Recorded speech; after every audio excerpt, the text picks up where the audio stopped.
session. Dr. K. Shivareddy, Faculty of Political Science, present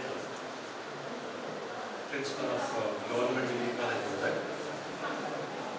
Dr. Ravinath,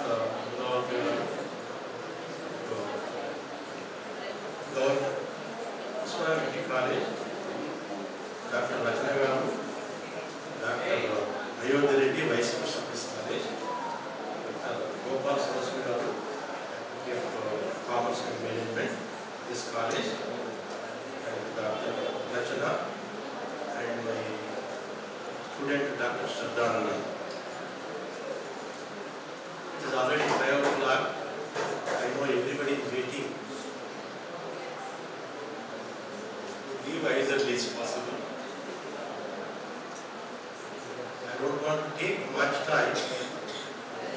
At the same time, having invited me to be the guest of honor, then chief guest of this session, I should really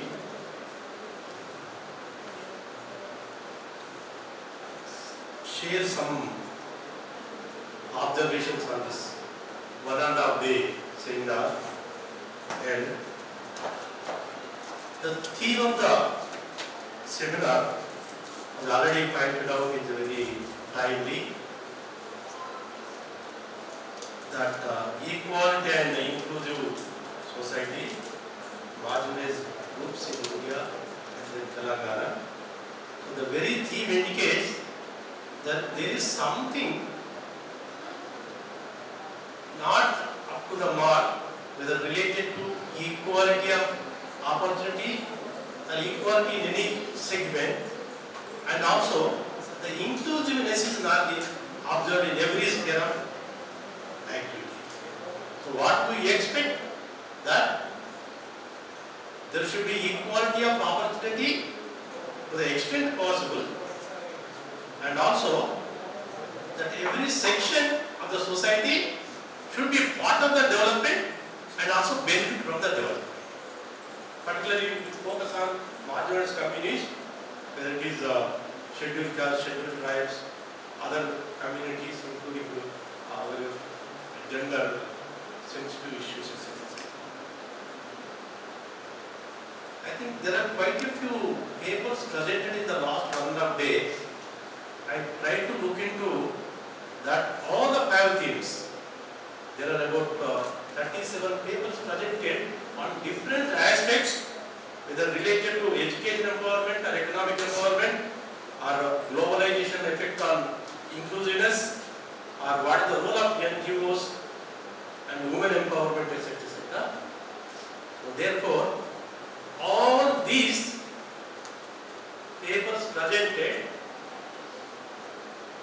really benefited me in making certain observations. What are they? That in India, or that matter in Telangana, we are reminded of 2 eligible triangles which link with all these things. One related to economy, other related to education. And the elusive triangle of education is also linked to the elusive triangle of economy. To address elusive triangle economy, we should also address elusive triangle in education. How? We know that elusive triangle in education became very famous in 1970s. A book by J.P. Nayak, Quantity, Quality and Equality, the elusive triangle in Indian education, became very popular because in India, despite the fact many developments have taken place in the sphere of education, but it is eluding. If you really to address one component of quantity, quality and equality is affected. If you really want to address quality, the quantity is being affected. Still today, the triangle continue to be eligible, and that is how I think second important triangle which has become recently focused. If you all know that recently one of the important issues when compared to earlier we used to, as economics, to learn how to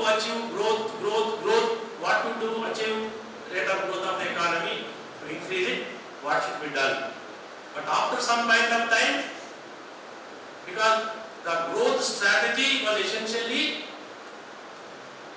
indicated that whatever benefit that flow from growth are going to be percolated down to all the sections of the society.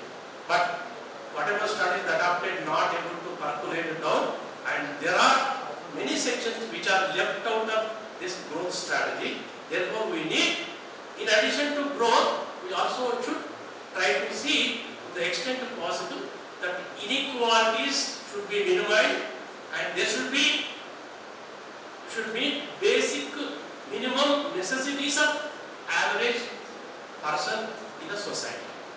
So that is how growth, inequality and poverty.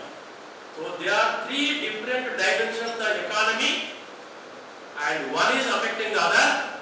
If you wanted to address the poverty issue, it is indirectly or directly affecting growth and also inequality. But what we want at the end of the day, we want at the end of the day a society with quality livelihood. That every average section, the livelihood should be improved to the extent possible, with society where the inequalities are minimum. So inequalities I don't want to take, because the students of economics, you know what are the inequalities, how you can measure, etc. So there are inequalities are there in the Indian society globally. These inequalities have increased in the recent years.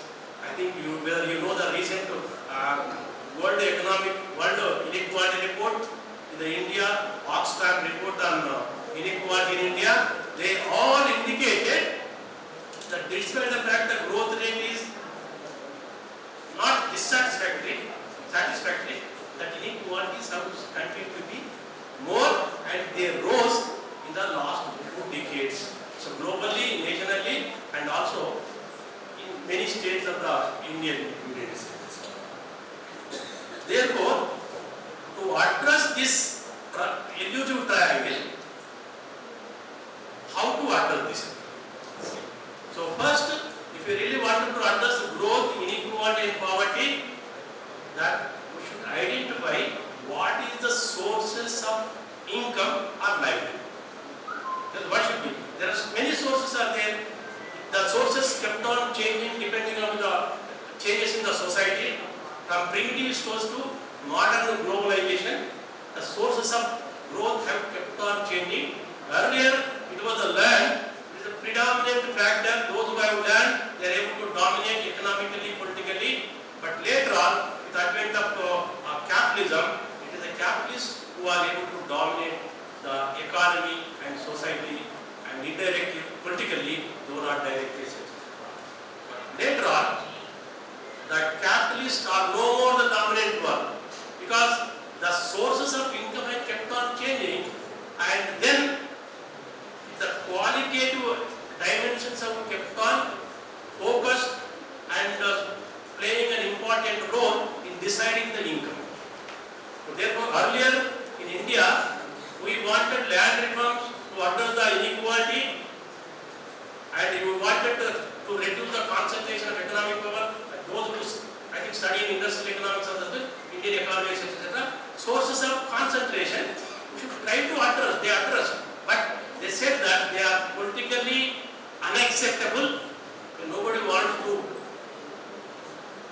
leave their land, because it is an important source of power. Similarly, capitalists, they don't want to part with their shares, etc. Therefore, what is the alternate way which least affects negatively the sections which are opposing the equality and also inclusiveness, etc. So there actually you have to look into what is the other elusive triangle, that is elusive triangle in education, and that is how we have to address the issues associated with education. Why education? Education can address all these: equality, inclusiveness, growth, and also poverty. How can it address actually? Because I try to